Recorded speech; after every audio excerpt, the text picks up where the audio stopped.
Good morning, everybody. Oh, sorry, frog in my throat this morning. I hope everyone is well. It's nice to see everyone. I've got a lovely pile of books at the ready. Have I got any news to tell you? Not really. I'd love to know what you've been reading though. So if you've been reading something during the lockdown that you really, really enjoyed, let me know. So I like a good recommendation. Okay, so are we ready? This is the first book I'm going to read to you this morning. It's called I Don't Want to Be Quiet, and it is by Laura Ellen Anderson. It's published by Bloomsbury. There's a little series of these, and there's also I Don't Want to Be Small and I Don't Want Curly Hair, and they are just adorable. They're just lovely. So I hope you're going to enjoy this. I'm going to warn you beforehand, there will be shouting, so I'm sorry. I'm not sorry. I don't want to be quiet. I'm going to wriggle a little bit so you can see the pictures a bit better. No! I don't want to be quiet. I'd rather be loud. I want to be heard and stand out from the crowd. It's so much fun. I can't read this morning. It's so much more fun when you're noisy like me, but I don't understand why my mum doesn't agree. Mum whispers, "Be quiet. Your brother is sleeping." But oops, it's too late. Now the baby is weeping. At school, I love chatting and laughing and clapping, but my teacher gets angry and then ends up snapping. Enough! Please be quiet. You must listen in school. But silence in class is a terrible rule. Stairs are for stomping. Spoons are for drumming, and when my mum's working, I help her by humming. Tin cans are for clanging, balloons are for popping. Mum really hates that, but I am not stopping. Food is for crunching, and drinks are for slurping. My feet are for splashing, my mouth is for burping. Oops. But one day at the library, it's quiet and boring. I'd rather be singing or spinning or roaring. So I make silly noises and shuffle my chair. I twiddle my thumbs and fiddle my hair. I huff and I puff and I finally burst. This place is too quiet. This place is the worst. Shh, say the whole room. No talking, please. I stop and I frown, then I stare at my knees. My cheeks go all red, so I pick up a book. Maybe I'll give this a really quick look. Page after page I read, completely spellbound. Hours have passed, and I've not made a sound. But inside my head, there's a whole lot of noise. Magical quests, pirate girls, and lost boys. Next morning I listen, and what do I hear? Birds tweeting and singing their new morning cheer. Oh, and then while at school I learn lots of new things about numbers and poems and the reign of great kings. I like being quiet. It means I hear more of the small gentle sounds that I couldn't before. But there are still lots of places and times to be loud when I'm drumming and dancing and making mum proud. It's good to be loud sometimes, isn't it? Story number 2 is by Thomas Doty, published by Templar Publishing. It's called Big Scary Monster. It's not too scary. You let me know if you think it's scary. There's a monster. On top of a mountain, not very far from here, there once lived a big, scary monster. This monster was bigger and scarier than any other creature, and he knew it. All the other little creatures that lived on the mountain spent their days playing happily together among the small rocks and small plants. But suddenly, when they least expected it, something disturbed the peace. Boo!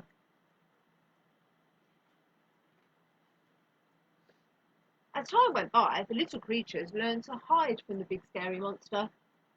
He soon got bored because he couldn't find anyone to scare. One day, he stood at the top of the mountain and looked down into the valley.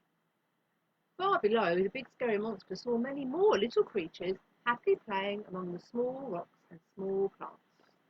I'll go down there and scare them as well, he thought to himself. So off he went down the mountain. But as he walked, a strange thing happened. Sorry. The further he went, the larger the things around him seemed to get. The small rocks became big rocks. The small plants became big plants. And the little creatures that seemed so small from the top of the mountain were really actually very, very big. The big scary monster had never felt so small and scared in all his life. He looked for somewhere to hide. Oh, I wish I was back on top of the mountain with the little creatures and the small rocks and small plants, thought Big Scary Monster to himself. Look, he's hiding behind a bunny rabbit. But suddenly, when he least expected it, boo!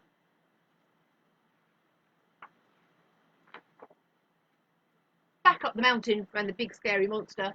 The big plants became small plants, the big rocks became small rocks, and the little creatures were nowhere to be found. The big scary monster felt so alone that he sat down and started to cry. Then suddenly, when he least expected it, boo!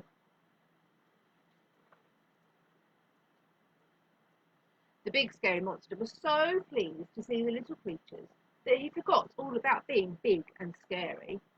From that day forward, everyone became friends and played happily together at the top of the mountain. And can you guess what their favourite game was?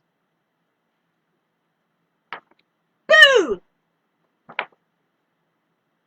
That's a good game to play. This one is brand new. I think it's just come out. It's published by Maverick Books. It's written by Lou Treleaven and illustrated by Kyle Beckett. So it is. It's called The Knight Who Might. Let me see.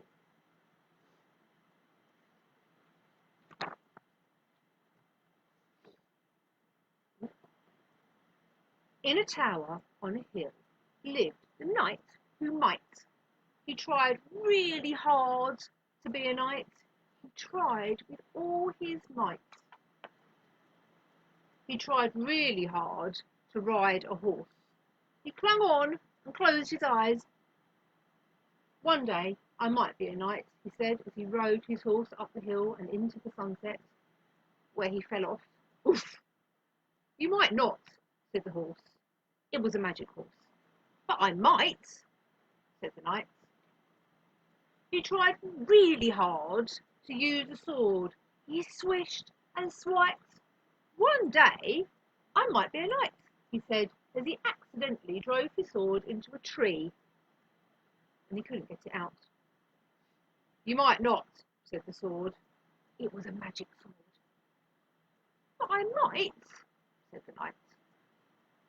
He tried really hard to wear his armour. He clinked and clanked and clonked.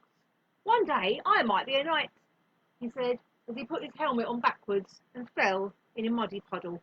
Splash. You might not, said the helmet. It was a magic helmet. But I might, said the knight. I know, the knight who might, said the knight who might. I will enter this competition for knights. Someone has to win, and I might. Knights wanted the old tournament. He'll lose, said the horse. You've got a point, said the sword. He's heading for disaster, said the helmet. Let's hide. He can't be a knight without us. The knight who might called for his faithful horse. He searched for his trusty sword. He hunted for his lucky helmet. They weren't there. I may not have the things a knight needs, but I might be a knight. I just might, said the knight, and he began the long journey alone. He'll be exhausted, said the horse. He'll be cut to pieces, said the sword. He'll lose his head, said the helmet. They looked at each other. Jump on my back, said the horse, and hurry. When they arrived, they found the knight who might get ready to fight. The lord with the scary-looking sword. I can't do it, said the knight. For the first time in my life, I'm the knight who might not. Don't say that. We can do it, said the horse, nudging him onto her back. Yes, cut it out, said the sword, jumping into his hand. Heading for victory, said the helmet, hurling itself onto his head. And together they charged towards the lord with the scary-looking sword. Closer and closer they galloped. We might do it, we just might, cried the knight. You're right, cheered the horse, the sword and the helmet. We really might. Closer and closer they galloped until... donk! The knight who might was knocked senseless to the ground. But when he recovered, he had a cup of tea and a biscuit. The judges announced, the prize for outstanding bravery in the face of certain defeat goes to the knight who might. We did it, cheered the knight, and he picked up his trusty sword, put on his lucky helmet, and rode his faithful horse up the hill and into the sunset, where he fell off. Oof. We like a silly story, don't we? Silly stories are good. Okay. Got a feeling that quite a lot of you are going to know this one. So this is, I think you can guess before I show it to you properly, it's by Kes Gray and Jim Field. Oi, frog! I will do my best, but I'm guessing if you read this a lot at home, then you've probably got special voices and things already. And very, very exciting news. Later on in the year, Oi, Aardvark is coming. Can't wait. I don't know what aardvarks sit on. What do you think? Sharks? In the park? In the dark? We'll see. Okay. Oi, frog. Oi, frog! Sit on a log, said the cat. I don't want to sit on a log, said the frog. Logs are all knobbly and uncomfortable, and they can give you splinters in your bottom. I don't care, said the cat. You're a frog. You must sit on a log. Can't I sit on a mat? Asked the frog. Only cats sit on mats, said the cat. What about a chair? Said the frog. I wouldn't mind sitting on a chair. Hares sit on chairs, said the cat. Perhaps I could sit on a stool, said the frog. Mules sit on stools, said the cat. What about a sofa? Said the frog. I could stretch right out on a sofa.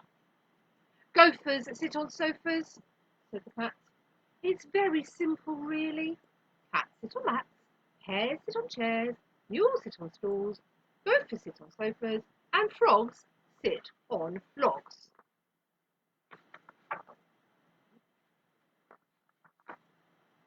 What do lions sit on? Asked the frog. Lions sit on irons, said the cat. Ouch, said the frog.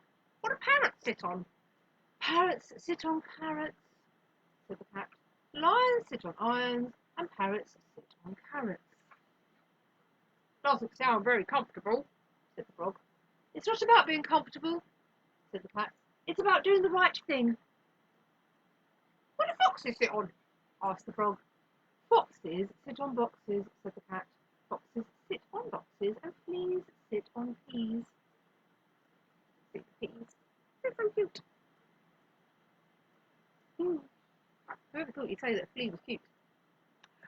What do goats sit on? asked the frog.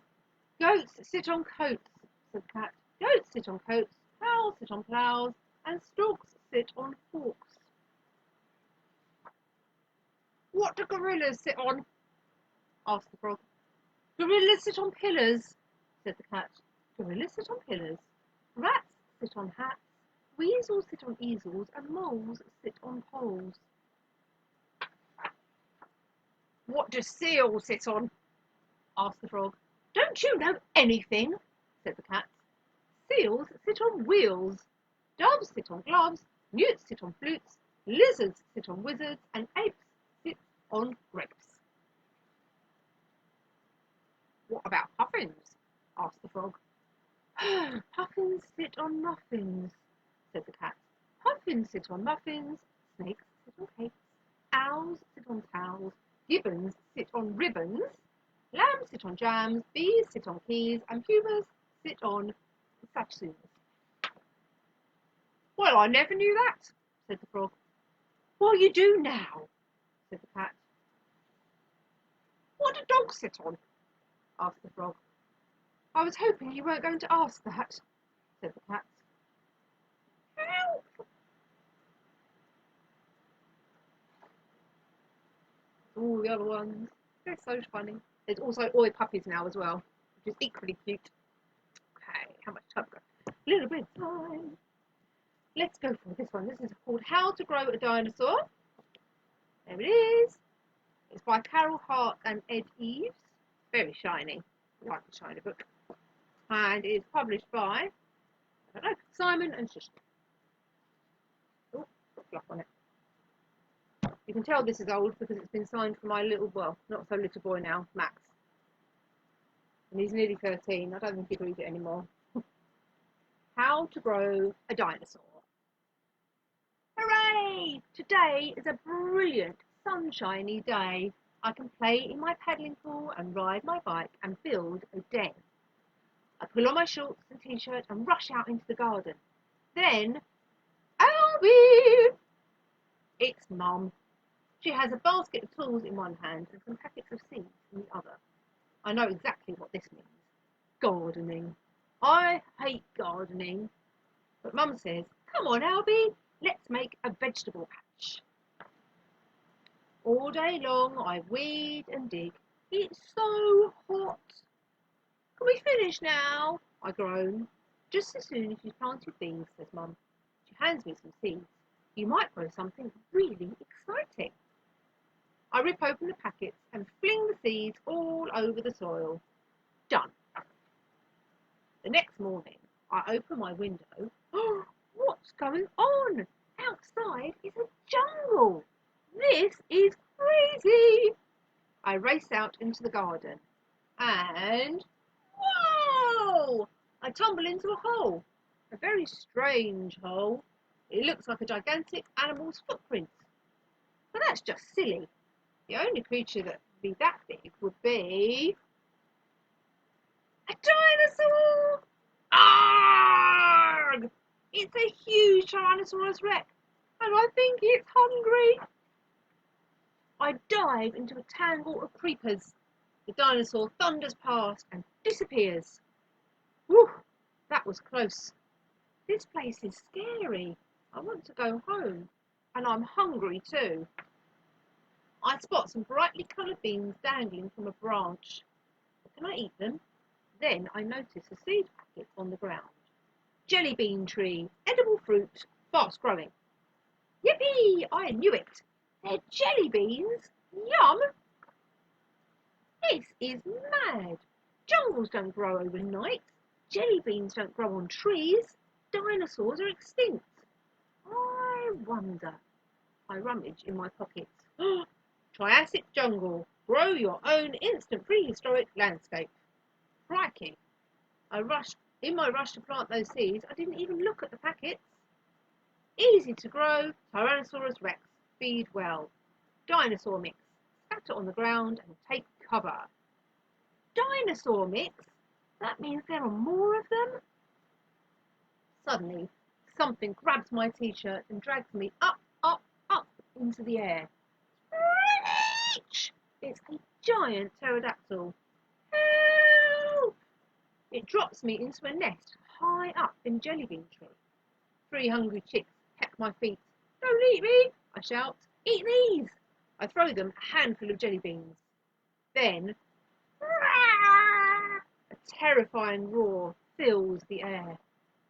T-Rex is right below me. He's having a fight with the Stegosaurus. It's a real live dino battle. I lean over to get a closer look, but the tree starts to sway and the T-Rex looks up. He glares straight at me, sniffs the air, and licks his lips. Uh-oh, time to go. I jump out of the nest, but the T-Rex opens his terrible jaws and chomp! His teeth sink into the branch. Whew! I run for my life. Phew! There's my house. I dive into my room, slamming the window shut behind me. Made it. But now Mum is calling. Albie, let's water your seeds. Oh no. I race downstairs to stop her going out, but it's too late. Oh, Albie, she gasps. It's beautiful. Just scatter a few more seeds over here and it will be perfect. This is his seed packet. Alien atmosphere. Grow your own aliens and their galaxy overnight. Uh-oh. And I can't remember if I said, and I'm so sorry if I didn't, that it's by Carol Hart and Ed Eves, who also wrote Supermarket Zoo, and they've written more books in the Albie series as well, and gets up to all kinds of mischief. Okay. Last story, I'm going for a modern classic, because I think you'll probably know it, and it's a nice one. Let's have the Gruffalo. Julia Donaldson and Axel Scheffler, as if I need to tell you that, really. Published by Macmillan. This is a nice shiny copy. Who doesn't love the Gruffalo? There's words. Oops. The Gruffalo. A mouse took a stroll through the deep, dark wood. A fox saw the mouse. The mouse looked good. Where are you going to, little brown mouse? Come and have lunch in my underground house. It's terribly kind of you, Fox, but no. I'm going to have lunch with a Gruffalo. A Gruffalo? What's a Gruffalo? A Gruffalo? Why, didn't you know? He has terrible tusks and terrible claws and terrible teeth in his terrible jaws. Where are you meeting him? Here by these rocks. And his favourite food is a roasted fox. Roasted fox? I'm off, Fox said. Goodbye, mouse, and away he sped. Silly old fox, doesn't he know? There's no such thing as a Gruffalo. On went the mouse through the deep dark wood. An owl saw the mouse. The mouse looked good. Where are you going to, little brown mouse? Come and have tea in my treetop house. It's frightfully nice of you, Owl, but no. I'm going to have tea with a Gruffalo. A Gruffalo? What's a Gruffalo? A Gruffalo? Why, didn't you know? He has knobbly knees and turned out toes and a poisonous wart at the end of his nose. Where are you meeting him?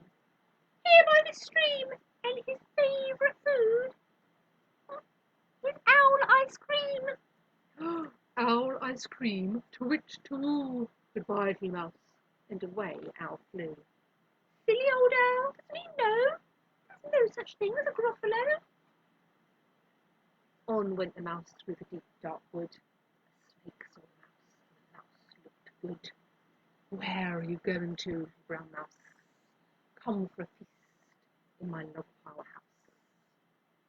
It's wonderfully good of you, Snake, but no, I'm having a feast with a Gruffalo.